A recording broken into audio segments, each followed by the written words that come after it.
ဒီဘက်မှာတော့ကျွန်တော်တို့ဒီခန်းလေးအရေခဲလေးတစ်လုံးဖြတ်တာတွေ့ရလေးကိုကျွန်တော်ပြပြပေးပါမယ်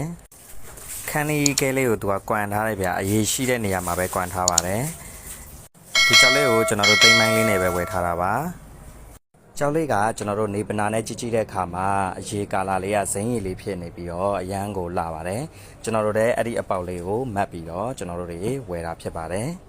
ဒီကြောက်လေးကိုကျွန်တော်တို့တွေတစ်ခါတည်းပဲဖြတ်မှာပါကြောက်သားလေးကလည်းခက်တန်လောက်တော့ရှိပါတယ်ကြောက်သားနဲ့ကြောက်ရည်နဲ့တဲ့မယ်ဆိုရင်တော့ကျွန်တော်တို့တပွင့်ကောင်းနှစ်ပွင့်ကောင်းလေးတော့ကောင်းကောင်းလေးရနိုင်မယ်လို့ကျွန်တော်တို့တွက်ထားပါတယ်ကြောက်လေးရဲ့အားနည်းချက်ကိုပြောရမယ်ဆိုရင်တော့အရေကာလာလေးကအဲ့တနေရာမှာပဲရှိနေပါတယ်တခြားဘက်တွေကတော့လျော့ပါတယ်ပြီးတော့ခန်းနီးဆိုတဲ့အတိုင်းအနာကတော့ခက်စိတ်စိတ်တော့ပါပါတယ်ဒီကြောက်လေးကိုကျွန်တော်တို့တွေတစ်ခါတည်းဖြတ်ခုံမှာတန်းပြီးတော့ဖြတ်ပါတယ်ကျွန်တော်တို့အနာအခြေအနေကိုသိကျင်လို့အခွန်လေးတွေကိုကျွန်တော်တို့အရင်ဆုံးပပလေးတွေကျွန်တော်ပုတ်လိုက်ပါတယ်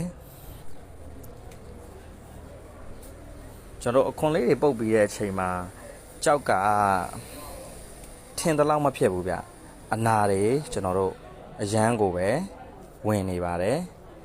အဲ့နဲ့ကျွန်တော်တို့ထပ်ပြီးတော့ကျန်တဲ့အခွန်ဆက်လေးတွေပါတခါတည်းကျွန်တော်တို့အပြောင်တခါတည်းလိုက်ပါတယ်အရေးကာလာရှိတဲ့နေရာလေးကတော့တော်တော်လေးကိုအရေးရတော့လှပါတယ်ခွန်ဆက်လေးတွေပုတ်ပြီးတော့ကျွန်တော်တို့တေချာကြည့်ကြည့်တော့လေအနာလေးတွေကဝင်နေတော့မဲဗျကျွန်တော်တို့အနာရှင်းအောင်လို့အရွယ်ရအောင်လို့ထုတ်ဖို့အတွက်အရန်ကိုခက်ခဲပါတယ်အကုန်လုံးပုတ်ပြီးသွားတဲ့အနေထားမှာလည်းကျွန်တော်တို့ရုပ်နာလေးတွေကတော့မပြောက်ပါဘူးအဲ့တော့ရုပ်နာလေးတွေမပြောက်တာနဲ့ကျွန်တော်တို့လုံးဝပဲ့ရွယ်တေးသေးလေးတွေပဲရပါတော့မယ်ဒါတော့အဖုံးဘက်ကအချမ်းလေးကိုကျွန်တော်တို့တစ္ဆာလေးသေးလေးရနိုင်တဲ့အနေထားလေးနဲ့ထပ်ပြီးတော့လိုက်ကြည့်နေရပါကြောက်ကအရွယ်ရတော့ပေရတော့တော်တော်ကိုသေးမဲ့အလားအလာမှရှိပါတယ်အမှမြင်နေရတဲ့အတိုင်းပါပဲအနာလေးတွေပစွန်ချေရာလေးတွေရိုးနာလေးတွေကတော့တောက်လျှောက်လက်သေးစိတ်နာလေးတွေကတော့တောက်လျှောက်ကိုဝင်နေရပါဗျာကျွန်တော်တို့မလွယ်တော့ပါဘူးကြောက်လေးကတော့နောက်တစ်ချက်ပို့ပြီးတော့စိုးရင်စရာရှိသွားတာဘာလဲဆိုတော့ကြောက်ကအသက်ခံနည်းနည်းလေးရိတ်ပါတယ်အရေးကြောက်မှဆိုရင်တော့ဖြူသက်ခန်းတို့ဇိမ်းသက်ခန်းတို့ကတော့အကောင်းဆုံးပေါ့ဗျာခုဒီကြောက်လေးရကြတော့ကျွန်တော်တို့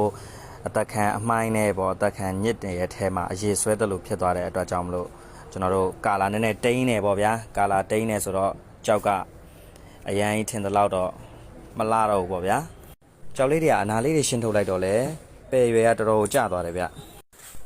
တစ္ဆာသေးလေးတွေပဲထွက်ပါတော့မယ်ကြောက်လေးကတော့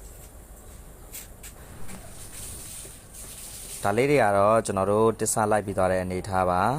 တွေးရင်လည်းတခန့်ရိတ်ထဲမှာရေဆွဲတဲ့အတွက်တိတ်တော့မလာနိုင်တော့ပါဘူးဘာပဲပြောကျွန်တော်တို့ဒီကြောက်လေးနဲ့ပတ်သက်ပြီးတော့ပညာတော့ရလိုက်တာပေါ့ဗျာအရွယ်လေးတွေကလည်းသေးပါတယ်အနာအရမ်းများသွားတဲ့အတွက်ပါကျွန်တော်တို့ဒီအသေးစားလေးတွေကိုတွေးပါမယ်ဒါကတော့ကျွန်တော်တို့တွေးပြီးသွားတဲ့အနေထားပါအသက်ခံရိတ်ထဲမှာအရေးဆွဲသွားတာဖြစ်တဲ့အတွက်အရေးကာလာတိမ်ပြီးတော့ကျွန်တော်တို့ကြောက်လေးတွေကမဲတဲ့ဘက်ကိုရောက်သွားတဲ့ကျွန်တော်တို့ကြောက်လေးတွေကတော့တိတ်ပြီးတော့မတန်တော့ပါဘူး